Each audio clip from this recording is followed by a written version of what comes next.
Kados biasanipun kula badhe ngaturaken dawuh-dawuhipun panjenenganipun Rasulullah Muhammad sallallahu alaihi wasallam. Ingkang sepindah hadis ingkang dipun riwayataken dening Imam Bukhari lan Imam Muslim saking sahabat Abdullah bin Abi Aufa. Panjenenganipun Rasulullah Muhammad sallallahu alaihi wasallam dawuh mekaten, ayyuhan nas, he pira-pira menungso. Sangandhapipun kala wingi sambung. Iyyakum wal julusa. Iyyakum wal julusa ala turuqat. Wedya sira ing lungguh-lungguhan ala turuqat ing ngatasi pira-pira dalan. Kanjeng Nabi nyebutaken memperingatkan kepada kita, jangan kita duduk-duduk di pinggir jalan. Faqalu mongko padha matur sapa para sahabat, manana budun, ma utahe barang lana iku tetep kedue kita budun. Istilahipun pertanyaan para sahabat, Kanjeng Nabi nek kula kedah tengen mriku pripun? Artinya innama hiya majalisuna natahaddatsu fiha. Sebab ten mriku menika minangka panggenan lenggahan kula Kanjeng Nabi. Ingkang kula menika kita para sahabat menika tengen panggenan mriku nggih ngendikan. Karena pertanyaan para sahabat seakan-akan ingin menolak Kanjeng Nabi, nek ngoten lah kula pripun mangke padahal mripun ku nggih panggenan kula. Umpamane kados umpamipun siska menapa pos kamling, ngoten. Pos kamling kan ya di pinggir jalan mesti tempat orang lewat. Bagaimana kalau itu memang sebagai tempat yang memang harus kita duduki? Qala fa idza abaitum illal majalisa. Dawuh sapa Kanjeng Nabi, fa idza abaitum mempernalikane bangkang utawa nolak sapa sira illal majalis kejaba ing pira-pira majelis ingkang kados ngoten, ya. Kalau kalian tidak mau ke majelis-majelis yang lain kecuali ya majelis itu, tempat dudukmu di situ, krono mungkin dadi satpam di situ, duduk di pos kamling, utawa mungkin tempat pangkalan ojek, utawa tambal ban. Artinya nek tenggen kita sak menika gambarannya kados ngoten. Bisa jadi warung rokok, ya, teng trotoar ngoten. Terus Kanjeng Nabi dawuh, nek memang kudu ngono, fa'atut thariqa haqqaha. Monggo maring ngono sira ing dalan mau haqqaha ing hakke dalan. Jadi jalan yang kita tempati, yang mestinya lewat orang, ya, untuk tempat lewatnya orang, ya kita harus memberi hak-haknya jalan tadi. Jangan terus kita sewenang-wenang di pinggir jalan, malah kemudian tidak menggunakan tempat yang mestinya itu untuk yang baik, tapi malah yang tidak baik. Mila terus Kanjeng para sahabat tanglet, qalu wa ma haqquha wa ma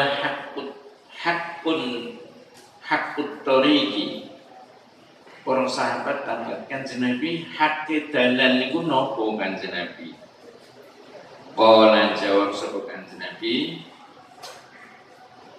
ghaddul basari, haknya jalan yaitu ghaddul basari, ngeremke pandangan. Tegese nek kowe kudu ning pinggir dalan mripatmu mbok jogo junjuk terus jelanatan. Ono wong lewat apa meneh wong wadon, nah, terus malah mripate mendelik terus ya. Wa kaful ada, lan nyegah gawe piloro, tegese jangan mengganggu, baik mengganggu itu dengan ucapan ataupun dengan perbuatan.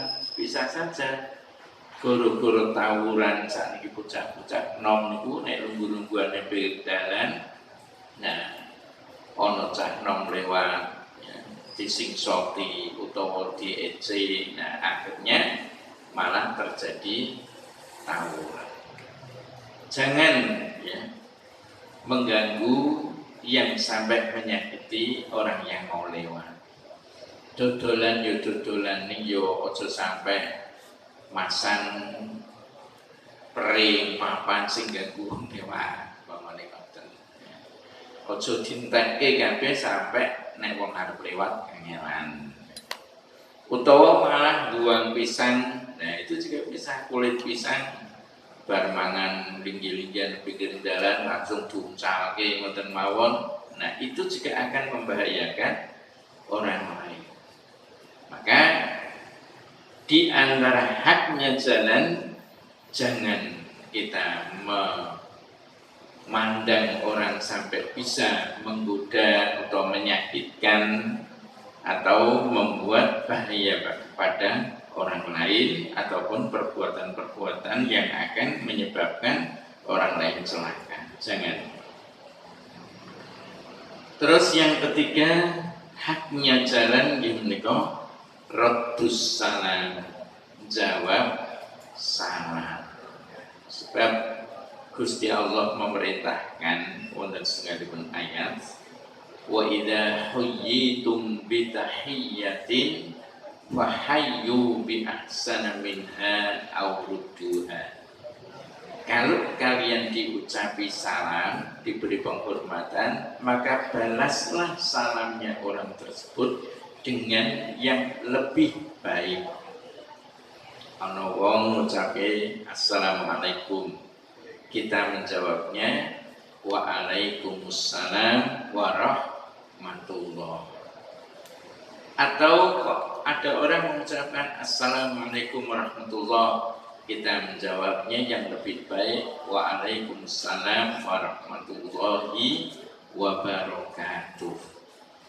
Atau kalau umpamanya orang mengucapkan assalamualaikum warahmatullahi wabarakatuh, paling tidak dibalas dengan ucapan yang sama. Waalaikumsalam warahmatullahi wabarakatuh. Itu cara ketika orang mengucapkan salam, maka menjawabnya salam seperti itu. Nah, etikanipun tiang mengucapkan salam bagaimana? Wonten setunggalipun hadis Kanjeng Nabi dawuh, orang yang kalau orang Islam bertemu dengan orang Islam yang lain, maka memberilah salam. Nah, salam itu yang pertama, kalau yang salam yang akan diberi salam itu duduk, maka yang berdiri memberi salam. Artinya berarti yang memberi salam orang yang lewat, yang berdiri. Kalau yang diberi salam itu orang yang berdiri, sementara yang lewat itu berkendaraan, maka yang harus mengucapkan salam adalah orang yang naik kendaraan. Kalau yang duduk-duduk itu orang banyak, nah yang satu itu yang mengucapkan salam. Ini etika orang yang harus mengucapkan salam adalah orang yang posisinya lebih ya mungkin lebih rendah dibandingkan orang yang mengucapkan salam. Orang yang duduk atau orang yang berdiri harus memberi salam pada orang yang duduk. Orang yang berkendaraan harus memberi salam pada orang yang jalan. Orang yang naik mobil mestinya harus memberi salam pada yang naik motor. Jadi etikanya seperti itu. Dan itu merupakan etika orang mengucapkan salam. Nah, haknya orang yang berada di pinggir jalan kalau diberi salam ya harus menjawab. Tidak boleh mengabaikan, oh salam mungkin cek asik ngobrol di kok salam-salaman bareng. Nah, tidak boleh. Kita harus menghormati orang yang mengucapkan salam. Karena salam itu adalah doa. Orang yang dengan tulus mendoakan kita, maka kita harus membalasnya dengan doa yang minimal sama. Tidak boleh kemudian egois. Nah, aku wong sugih kok dadi kayak salah karo wong ora duwe. Aku wong pangkat kok dadi kayak salah karo wong sing ora dipangkat. Utawa sakwalike aku wong pangkat kok tidak ngucapi salah karo wong bawahan. Ndak. Ya, Islam itu mengajarkan tidak melihat dari sisi sosialnya mboten.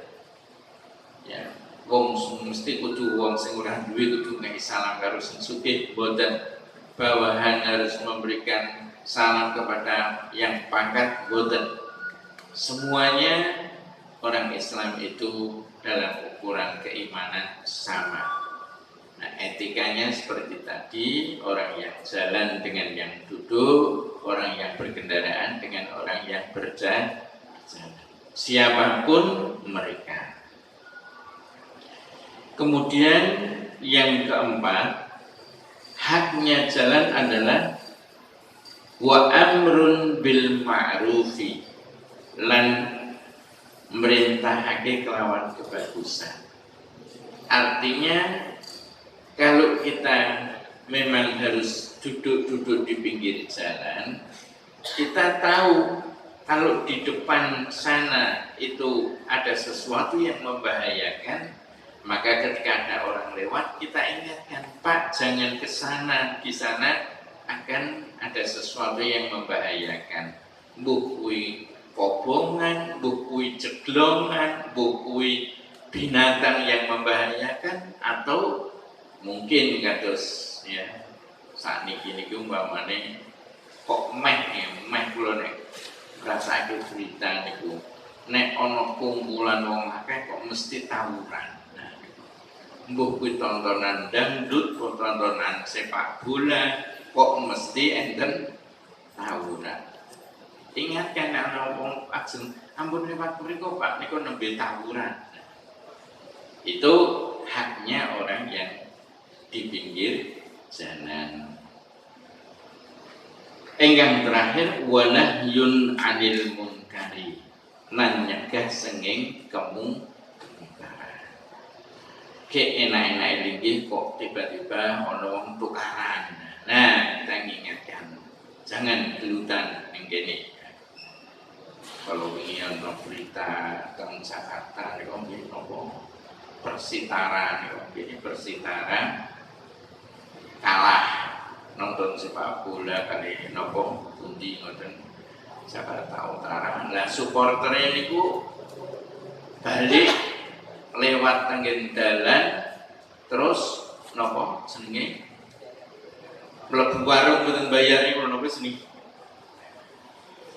napa Mas jarak menjarak mlebu warung terus mungkin wis ngeleh nonton bal rak mangan rak ngombe gembar-gembor. Nah ana warung wis jarak terus malah ganggu wong sing lewat dalan kono akhire sing do ning pinggir dalan malah do ngamuk gara-gara diganggu karo malah sing lewat. Itu orang yang berada di pinggir jalan harus memilih harus melakukan haknya jalan, yaitu kalau ada kemungkaran harus dicegah. Minimal jangan sampai merugikan orang itu sendiri, ya, apalagi sampai orang lain. Wong nglakoni kemungkaran niku wong nglakoni dosa niku mboten wong liya tok sing mesti bisa merasakan akibatnya. Dirinya sendiri itu pasti yang akan merasakan akibatnya. Bila amar ma'ruf nahi munkar itu harus, ya, semua orang Islam itu diwajibkan amar ma'ruf nahi munkar sesuai dengan kemampuan.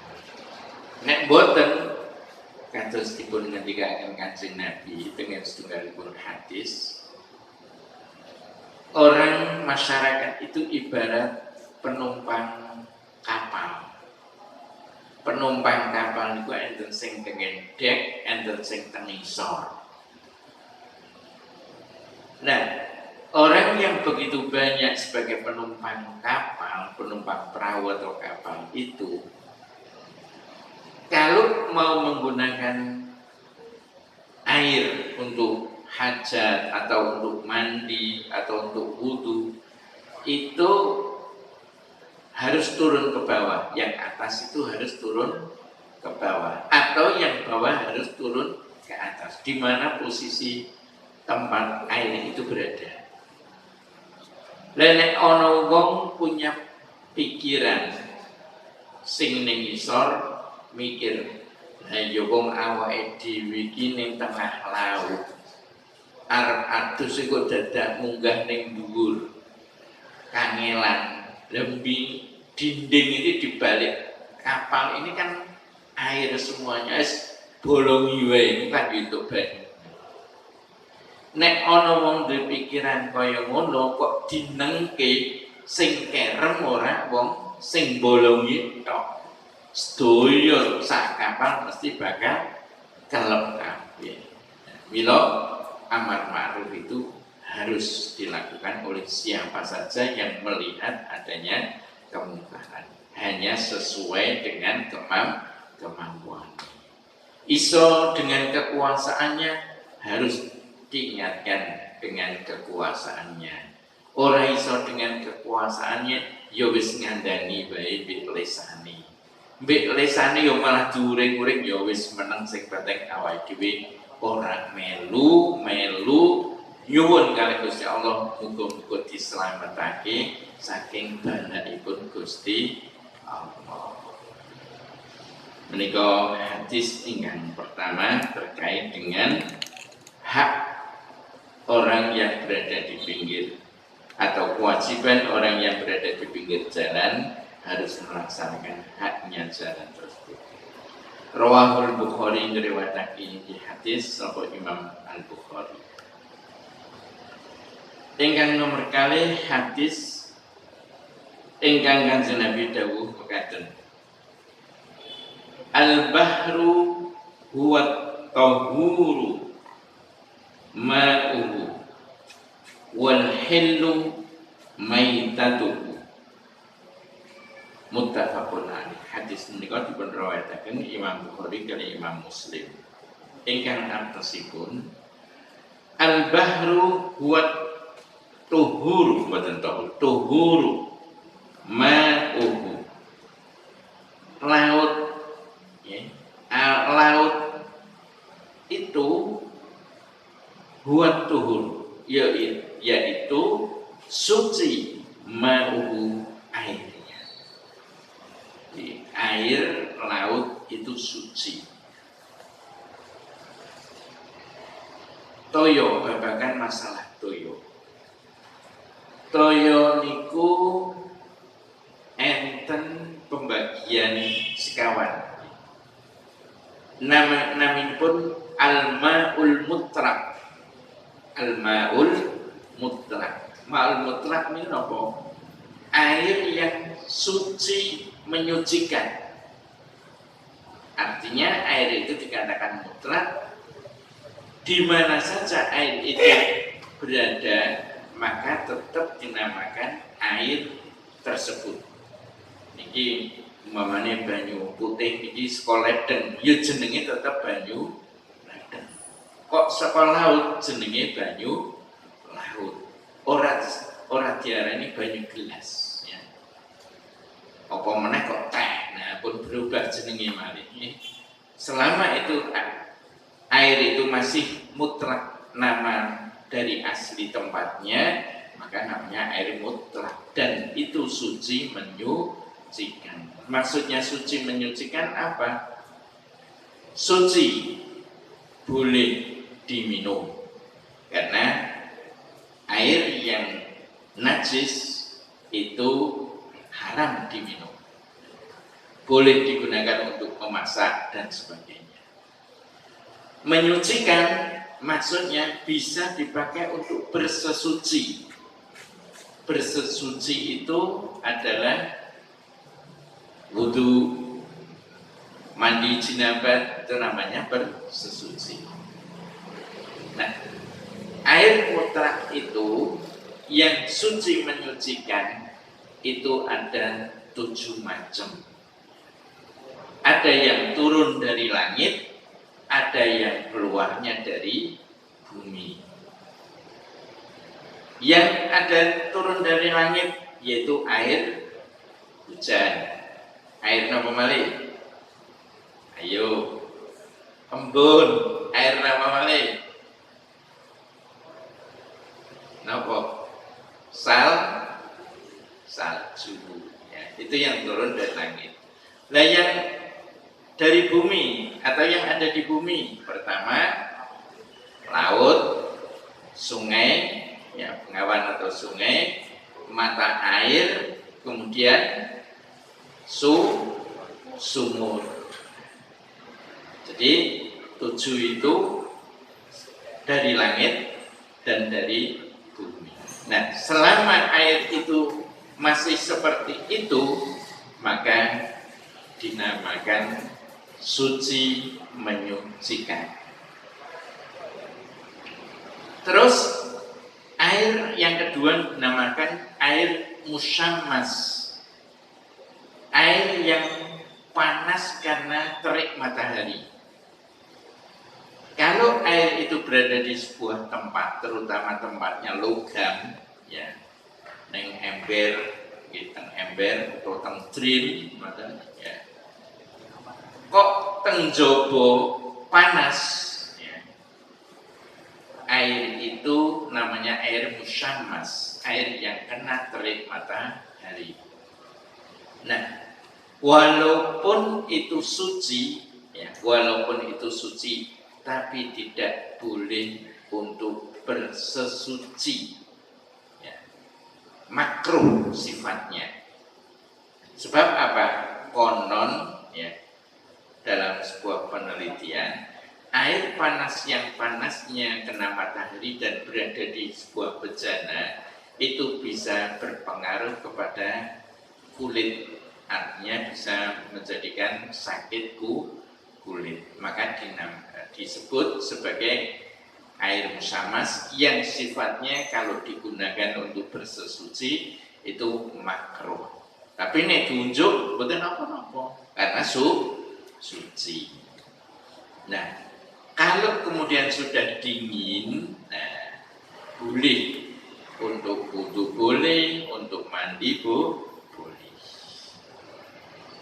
Nah, yang kedua yang sifatnya suci tapi tidak menyucikan, ada yang ketiga nih, suci tapi tidak menyucikan, itu namanya air mustakmal. Air mustakmal itu bagaimana? Air mustakmal itu air yang sudah dipakai untuk bersesuci. Kados kula jenengan wudu, tetesane kok di teng ember ngoten ya. Tetesane bekas wudu niku teng ember niku senajan suci tapi mboten menyucikan.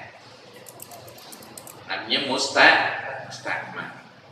Nah, mula kula jenengan nek wudu tenggen panggenan sing airnya sedikit, ya, jangan sampai nyiprat kembali kepada air yang akan kita gunakan untuk wudu. Mila sing paling selamat niku nek wudu niku memang lewat padasan. Nek banyune sithik, nek teng masjid-masjid sakniki nggunakake kran niku paling selamat dari istilah mustakmal. Nah, kenapa mustakmal itu kok tidak boleh digunakan untuk bersesuci lagi? Wonten sebuah penjelasan ngendikan pun ngeten.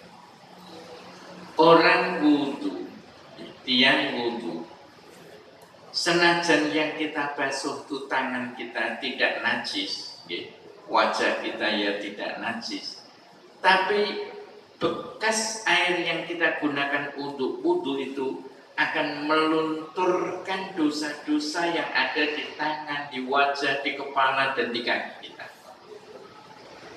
Milo terus nek banyu niku nggawa dosa, kok digunakake malih itu, makanya dinamakan tidak benar.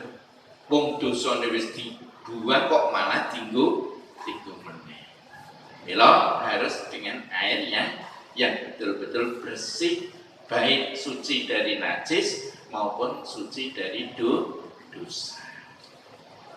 Terus yang keempatnya adalah air mutanajis. Air mutanajis itu air yang sedikit kena najis. Nah, air sedikit kena najis. Ukuran sedikit itu berapa? Ukuran sedikit itu nek cara iki kullataini, 2 kolah. 2 kolah itu enten sing ngendikaken nek diliteri itu 270 liter.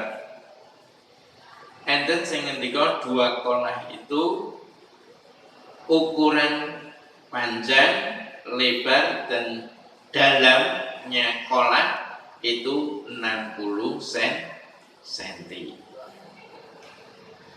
Nek bak umpamane kok lebarnya 90 kali 90, dalamnya 90, niku pun memenuhi 2 kolah.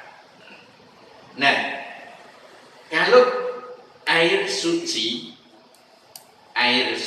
tadi, air wudu ataupun air suci menyucikan, baik digunakan untuk wudu kemudian baliknya pada air yang 2 kolah tadi, itu masih bisa digunakan untuk bersesuci karena menjadi air yang banyak lagi, bukan sisa.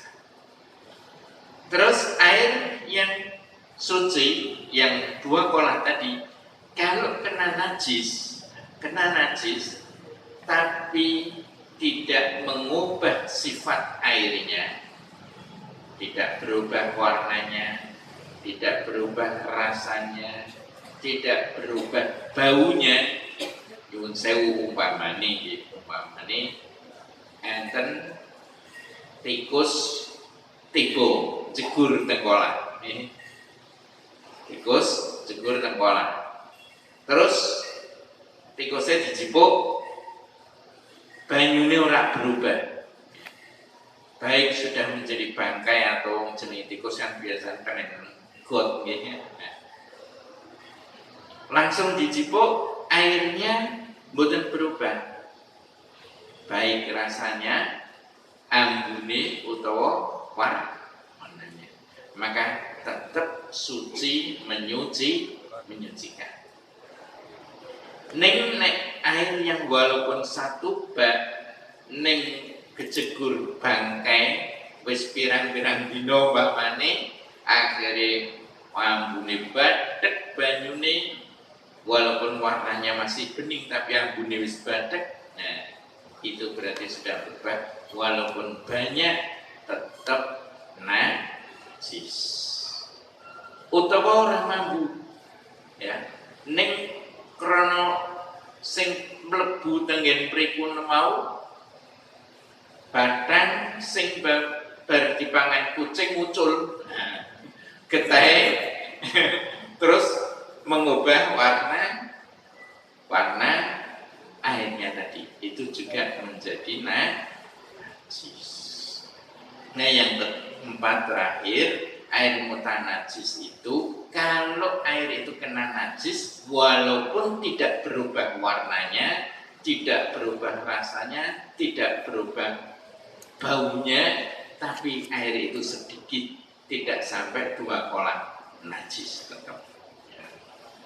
Kok umpamane ya ono banyu teng ember kecemplungan tikus, walaupun tidak berubah apa-apanya, tetap bening mamani, itu tetap najis. Nah kita dalam hal ini, yang kita harus sering hati-hati sekali. Nyuwun sewu nek sok mungkin sing mirengke dodolan warungan, kita harus ingatkan. Nek sing diasai niku mung piring bekas mak-eman tok, terus dicemplungke mboten napa-napa. Sebab mboten najis. Ning kula nate krana sembronone utawa ora ngertine sing dodol mboten nggih, mangan bakso. Salah satu dari sendok apa garpune mencela, kejegur got dijipuk karo sing dodol langsung dicemplungke teng ember. Lah itu padahal ember itu orang nggo ngasai kuwi tok kanggo ngasai liyane. Nah, itulah harus kita ingatkan kalau ada orang yang seperti itu. Maka kalau warungan itu sing sae nggih jaga kebersihan dan kesucian piring dan sendok yang mau diasai itu harus dengan hati-hati. Kalau umpamane minimal menjaga kebersihannya, paling ora embere ya loro, siji nggo sing kotor, siji nggo bilasi. Itu biar bersih betul, tidak hanya sekedar dicemplungke ning banyune ember, tapi dibilas. Itu yang jaga bahwa air itu harus suci. Wangsul malih tengen hadisipun Kanjeng Nabi. Al-bahru huwa tuhuru ma'u. Laut itu suci airnya. Terus dawuh Kanjeng Nabi, wal hillu maitatuhu, lan halal bangkainya. Tegese bangkainya itu nopo? Iwak sing mati senajan ora disembelih niku namanya bangkai. Itu tetap halal. Terus semua binatang laut itu halal bangkainya. Jadi binatang yang halal, satu yang di darat itu binatang ternak seperti kambing, kerbau, sapi, unta, jaran halal. Ya. Terus nek sing teng laut itu iwak-iwak. Nah, kalau ada binatang yang bisa hidup di dua alam, ya iso ning laut, iso ning darat, iso ning banyu, itu haram. Ula, boyo, napa malih sing kodhok, Pak Mani ya. Itu haram. Nah, sekarang kembali ke bangkai ikan. Mbuh matine ning jero laut utawa matine nek wis dijipuk niku tetep halal. Ini sekarang ini kita akan menghadapi Idul Adha. Bangkai, masalah bangkai. Selain iwak kalau mau, kambing, sapi, kebu dan unta, itu nek matine ora disembelih itu menjadi bangkai. Haram untuk dimakan. Selain itu binatang yang walaupun disembelih kalau itu barang yang haram tetap haram. Umpamanya anjing, ya, sembelih korban anjing sembelih tetap haram karena binatang tersebut binatang haram. Nah, cara menyembelih saniki iki mah itulah sing kudu ngerti. Menyembelih yang benar itu adalah kalau binatang itu dua uratnya itu dipotong, jalan makan dan jalan nafas. Kalau dua-duanya dipotong, maka matinya sudah benar itu mati dalam keadaan sudah halal karena disembelih. Bu ayam, bu sapi, bu saya sih. Al-Fatihah. Iya benar.